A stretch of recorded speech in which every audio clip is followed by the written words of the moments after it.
Bonjour à toutes et à tous, je suis Baptiste Bézé, je suis le cofondateur de Team Bakery. Je suis ravi de vous recevoir dans un nouvel épisode du quart d'heure sécurité, le rendez-vous de celles et ceux qui font attention aux autres au travail. Aujourd'hui, on va parler de YouTube, on va parler de prévention sous format vidéo. Et pour ce faire, je suis ravi d'accueillir Maëlle Lopez. Bonjour Maëlle, Bonjour, comment vas-tu Maëlle? ça va très bien, contente d'être là. Bon, super. Est-ce que je peux te demander en quelques mots de te présenter ton background, comment ça se fait que tu t'intéresses au sujet de prévention, et puis surtout nous expliquer ton activité de créatrice de contenu sur YouTube? Avec plaisir. Donc moi, je m'appelle Maëlle Lopez, j'ai 32 ans, je suis ingénieure sécurité depuis à peu près 10 ans. Je travaille en ce moment dans un grand groupe industriel français et donc je me suis lancée sur YouTube il y a à peu près 3 mois, en fait, au mois de mars 2021, pour faire des vidéos autour de la prévention des risques. Je suis en autonomie sur ce sujet-là. Pourquoi j'ai fait ça? Comme je disais, je suis ingénieure sécurité. Donc, moi, j'ai fait mes études dans la prévention des risques. J'ai toujours travaillé dans ça, dans différentes industries, plutôt autour du nucléaire. Euh, et depuis la crise Covid-19, je me suis pas mal posé de questions dans le cadre de mon travail et aussi tout ce qui se passait à côté. Je me suis rendu compte que faire de la pédagogie autour de la prévention des risques, c'était quelque chose qui était super important. J'ai un cursus aussi où j'ai fait 4 ans de formation, donc c'est quelque chose que j'aime. Et je trouvais ça important de me lancer dans ça plutôt que de critiquer un peu tout ce qui pouvait se passer où je n'étais pas forcément d'accord, ce qu'on pouvait voir à la télé, même dans les discussions que je pouvais avoir avec mes proches, etc. Et je me suis dit que plutôt d'être dans cette démarche passive, autant me lancer dans quelque chose de nouveau qu'aller me challenger et au moins je pourrais faire passer les messages que j'ai envie. Puis l'avantage de YouTube, c'est que les gens qui seraient amenés à venir m'écouter, c'est qu'ils sont volontaires en fait. Et donc je force personne à écouter ce que je dis. Pour autant, je pense que les messages que je peux donner peuvent intéresser certaines personnes. Et comme je disais pendant le Covid, pendant le confinement, moi j'ai regardé énormément de vidéos sur YouTube. Je me suis vraiment intéressée à comment ça fonctionnait, notamment beaucoup de vidéos de vulgarisation sur plein de domaines. Et je me suis rendu compte aussi que côté prévention des risques, il n'y avait pas grand-chose qui existait. Il y a quelques créateurs quand même, mais je pense qu'après, c'est ce qu'on appelle une niche. Il n'y a pas énormément de personnes qui peuvent être amenées à regarder ça. Mais en tout cas, moi, ce que je pouvais chercher, je ne le trouvais pas. Donc, je me suis dit que c'était une bonne occasion d'aller le créer aussi. Et donc, voilà, je me suis lancée. Ok, C'est assez super nouveau. Donc. clair. Non, mais c'est super clair. Alors ta chaîne, elle s'appelle Sécurité partagée, c'est bien ça? Exactement, ouais. Alors tu vas nous expliquer, alors l'idée, comment tu nous l'as dit rapidement. Moi, ça m'intéresserait ensuite de savoir comment tu choisis tes thèmes, comment tu t'organises aussi pour créer ce contenu. Avant ça, vu que tu as un background et tu es toujours ingénieur sécurité, c'est quoi pour toi une bonne démarche sécurité, une bonne démarche prévention, santé, sécurité en organisation? Avec ce que tu as pu voir dans le cadre dans lequel tu travailles, c'est quoi les deux, trois ingrédients clés et les choses que tu essayes aussi de mettre dans tes vidéos autour de ça? Alors pour moi, une bonne démarche de prévention, déjà, c'est bien connaître les règles qui s'appliquent, donc principalement le code du travail. Je pense que connaître les règles, c'est vraiment la base.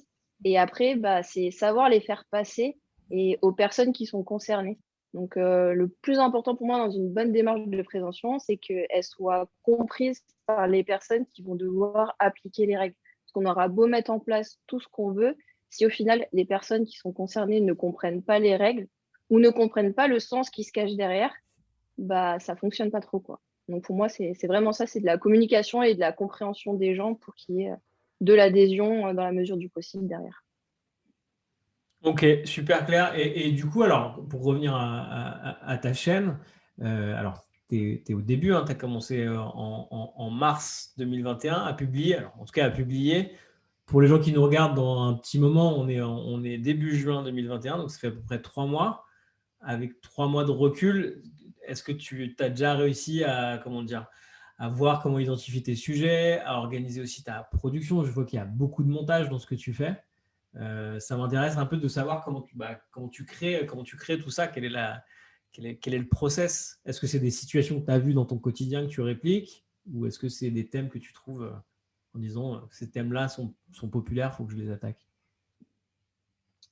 C'est un peu les deux, en fait. Donc, les thèmes, je les trouve dans mon quotidien, donc à la fois dans ce que je vois dans le cadre de mon travail, mais aussi dans la vie courante, quand je discute avec mon entourage, parce que moi, j'ai un environnement qui est certes lié à mes collègues, mais aussi dans mes proches, tout ça, tout le monde ne travaille pas forcément dans l'industrie ou dans la sécurité. Donc, je trouve que les questions qui me sont posées, j'ai envie d'y répondre. Typiquement, j'ai sorti un épisode sur la différence entre un accident de travail et un accident de trajet.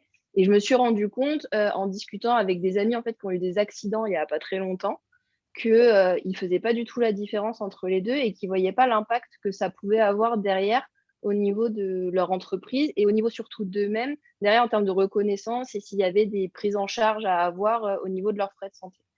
Après, je suis allée voir un peu aussi sur YouTube ce qui fonctionne, clairement. Il y a des vidéos qui existent. Donc, la première que j'ai sortie, c'est la différence entre danger et un risque. J'ai vu que c'était un thème qui marchait bien. Donc, c'est le but aussi de faire des vues quand même pour faire connaître ma chaîne.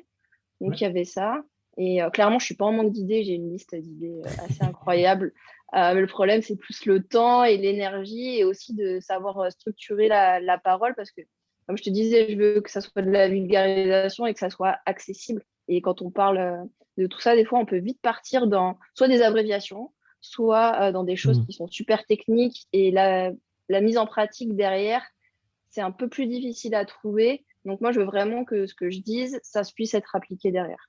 Donc, Ok. ça me fait faire un peu du filtre parfois aussi sur certains sujets. Le temps de construire vraiment ce que je veux dire, quoi. Ouais, c'est super clair et hyper intéressant. Et tu disais tout à l'heure, je m'adresse à une niche de personnes. On est quand même tous concernés par notre sécurité au travail.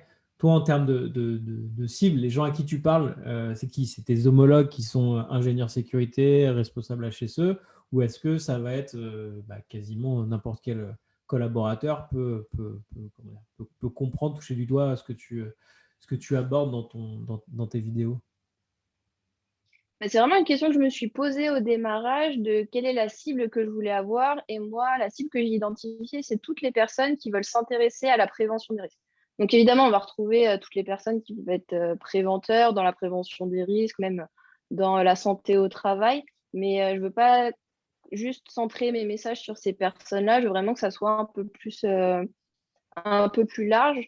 Donc, des personnes qui peuvent être amenées à se poser des questions. Typiquement, tu vois, je parlais d'accidents de travail et d'accidents de trajet. Ça concerne énormément de personnes, donc plutôt des salariés pour le coup. Mais voilà, plutôt large, des personnes qui se posent des questions et qui n'arrivent pas forcément à trouver les réponses, ou en tout cas qui veulent trouver des réponses assez rapides sous format de vidéo.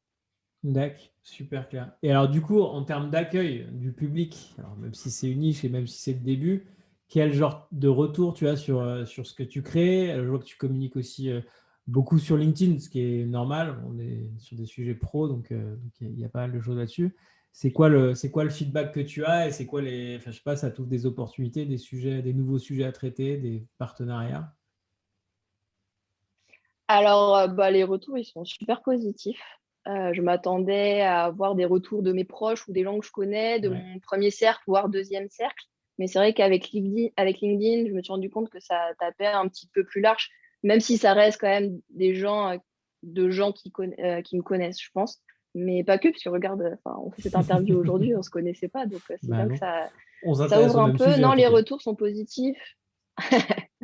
Les retours sont positifs sur YouTube, mais principalement sur LinkedIn en fait. Étonnamment, j'ai plus de commentaires sur LinkedIn, que ça soit en public, mais aussi en privé.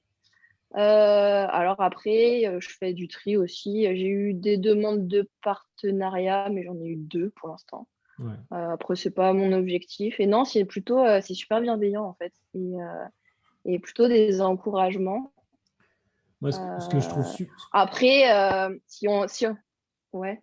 Pardon. Vas-y, Si on vas-y, pousse vas-y, un peu plus loin, je sais pas si tu connais sur YouTube, mais après, tu as toute une partie analyse des vidéos et il y a vraiment des graphiques, etc., qui sont faits. Et tu vois le taux d'engagement des gens sur les vidéos et notamment combien de temps ils la regardent. Donc, il y a un énorme décrochage sur toutes mes vidéos au bout de 30 secondes. Donc, ça, c'est les personnes qui arrivent, qui tombent dessus, soit qui savaient, soit qui sont envoyées par là, par YouTube, et qui décrochent et qui s'en vont. Donc, toutes ces personnes-là ne vont pas me faire de retour négatif, mais le fait qu'elles Ouais. s'en aillent, ça veut bien dire que ça ne les intéresse pas. Mais pour autant, globalement, après, l'engagement, il est plutôt pas mal. Je suis à un peu moins de 50% de taux de vue de mes vidéos entre le nombre de personnes qui regardent et le nombre de personnes qui vont jusqu'à quasiment la fin, ce qui a l'air d'être plutôt pas mal compte tenu du public. Après, j'ai pas un nombre de vues incroyable non plus, mais Non, mais c'est non, non, intéressant. c'est plutôt très positif. Hein. Au-delà de ce qu'il y a sous le capot de YouTube, et effectivement, on peut, je pense, quasiment passer ses journées à regarder ces analytics sur YouTube. Moi, ce que je trouve intéressant dans le format, c'est que effectivement, tu fais de la vulgarisation et tu utilises un médium grand public. C'est-à-dire qu'en gros, c'est aussi un truc que nous, on essaie de prôner, c'est d'expliquer aux gens que, bah, en fait, les collaborateurs, avant d'être des collaborateurs, c'est des gens qui ont une vie, qui partagent, qui discutent, qui ont un téléphone, qui vont sur YouTube le soir, la journée à la pause. Enfin voilà, ils sont dans ces situations, c'est des humains avant tout. Donc utilisons des produits et des services grand public pour les sensibiliser à ces sujets. Est-ce que, je sais pas, j'imagine que tu partages ça. Est-ce que toi, tu as d'autres ambitions que être juste sur YouTube? Parce qu'effectivement, YouTube, c'est intéressant, c'est vraiment de la consommation vidéo. Est-ce que des plateformes type, je sais pas, je dis n'importe quoi, Instagram ou même TikTok, c'est des trucs que tu commences à regarder en disant, bah ouais, il y a peut-être un public plus jeune à aller chercher là-bas ou... Alors, j'ai créé un compte Instagram de la chaîne parce que je pense qu'avec Instagram, moi, je l'utilise plutôt dans ma vie perso, mais il y a moyen de communiquer de manière un peu différente, notamment avec les stories. Après, pour Ouais. l'instant, je l'exploite quasiment pas parce que j'ai pas forcément le temps. En plus, bah, avec la période de confinement, c'était clairement pas approprié pour diffuser des choses liées à la sécurité au travail. Non, pour l'instant, je me concentre principalement sur YouTube et sur LinkedIn, parce que LinkedIn m'aide énormément à communiquer. Ok, Après, d'autres ambitions, pour l'instant, non. Après, mec. plus tard, dans le futur, on verra. Mais Ok.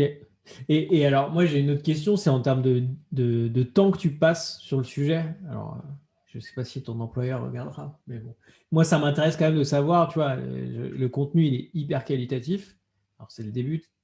Je ne sais pas quel est ton rythme de publication, mais comment tu arrives à t'aménager pour passer le temps nécessaire à, choisir les sujets, scripter les vidéos, les tourner, les monter, les diffuser. Enfin, les gens ne se rendent pas compte, mais en fait, c'est quand même du boulot, quoi. ouais, même moi, je crois que je ne me rendais pas compte avant de me lancer. Alors, mon employeur, il peut regarder, hein, parce que je fais ça hors de mon temps de travail. Pour le coup, c'est vraiment en plus. Après, c'est vrai que je reviens toujours au Covid, mais à la période de confinement, moi, je fais partie des gens qui ont été 100% en télétravail. Là, je ne suis pas retournée à mon bureau depuis le mois d'octobre. Alors, je vais y retourner la semaine prochaine, puisque, comme tu disais, on est le 10 juin. Donc là, ça y est, on va pouvoir un peu repartir. Mais donc, ça m'a dégagé aussi énormément de temps, ne serait-ce que le temps de transport. Puis le fait d'être en télétravail, enfin, moi, je me suis rendu compte que j'ai été forcément plus efficace, parce qu'il y a plein de moments informels qui sont super importants au travail, mais que là, j'ai plus puisque je suis chez moi. Donc ça m'a permis de dégager du temps. Après, j'ai pas encore bien coté, mais je pense que pour 1 minute de vidéo, ça représente à peu près entre 1 et 2 heures de travail. Donc une vidéo de 10 minutes, ça représente à peu près 20 heures de travail, je pense, au total, entre réfléchir, chercher les sources, écrire un script, parce que je scripte tout, tourner la vidéo et surtout le montage derrière. Je pense qu'il y a la moitié de mon temps qui est sur du montage parce que c'est quelque chose qui est vraiment super important pour moi. Je veux vraiment qu'il y ait beaucoup de visuels, beaucoup d'animation dans ma Mm. vidéo. Je veux pas juste me filmer et parler. Je veux que le support derrière soit pas autoportant, mais en tout cas accompagne tout ce que je dis. Donc la partie montage prend énormément de temps. Après, là, je l'ai vu au fur et à mesure des vidéos, j'ai un gain de temps Ouais. qui s'accentue au fur et à mesure, parce que ma trame est créée, puis mes habitudes de montage sont créées aussi. Avant, je faisais juste des montages photo-vidéo pour moi et mes vacances, et maintenant, bah, j'atteins un niveau un peu plus élevé, quoi. Bon, c'est top. Merci beaucoup d'avoir partagé tout ça avec nous. Est-ce qu'il y a comment dire, alors, un endroit vers lequel envoyer les gens, c'est ta chaîne. Donc, on le rappelle et je mettrai le lien dans la description de l'épisode. C'est sécurité partagée. Je pense que comme on est Exactement. sur des sujets connexes, j'imagine que les gens peuvent passer d'une de nos vidéos à une des tiennes. Donc ça, Je c'est peux top. même mettre Allez, un écran de fin si tu veux. waouh, génial, je ferai ça. Comme ça, je jouerai aussi avec la console YouTube.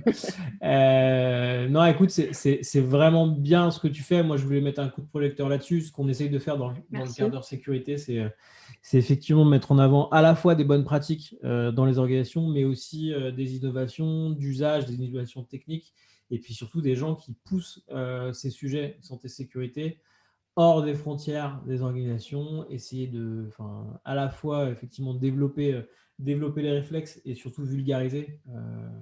Ce que je trouve que tu fais très bien. Il y a beaucoup d'acronymes dans ce domaine-là. Il y a Merci. beaucoup de sujets un peu de technique. Donc, c'est vraiment hyper intéressant. Est-ce qu'il y a un dernier mot que tu veux nous dire, un sujet sur lequel tu veux orienter les gens euh, pour qu'ils en sachent plus sur ce que tu fais? Non, je pense que le meilleur moyen de voir si ça peut vous plaire ou pas, c'est de venir voir la chaîne en choisissant des épisodes qui peuvent vous intéresser. Cool. Merci beaucoup, Maëlle. Merci beaucoup de ton Merci à temps. toi. Merci pour ce que tu fais. Il me reste à souhaiter aux gens qui nous ont suivis jusque-là une très bonne journée. Les remercier aussi de nous suivre. Ne pas hésiter à liker la vidéo. Alors, je pense que tu as le réflexe aussi, je ne sais pas comment on dit. Liker la vidéo, s'abonner, activer la cloche. Enfin, voilà, tout ça. Ça Il nous faut aide liker, beaucoup. commenter, partager. Voilà, très bien. Tu le dis bien mieux que moi. Et puis surtout, ouais, si vous avez des commentaires, si vous avez des feedbacks à nous donner, n'hésitez pas à le faire. Ça nous aide aussi à améliorer le format. Nous, on a un format beaucoup plus brut, format interview, mais qui est aussi intéressant, je pense, pour un peu s'ouvrir les chakras, prendre l'inspiration sur ces sujets de prévention. Je te remercie encore une fois, Maëlle. Je te souhaite une très bonne continuation sur ces sujets-là. Et puis, je suivrai ce que tu fais avec Merci grande également. attention. À bientôt. Et pareil. Au revoir.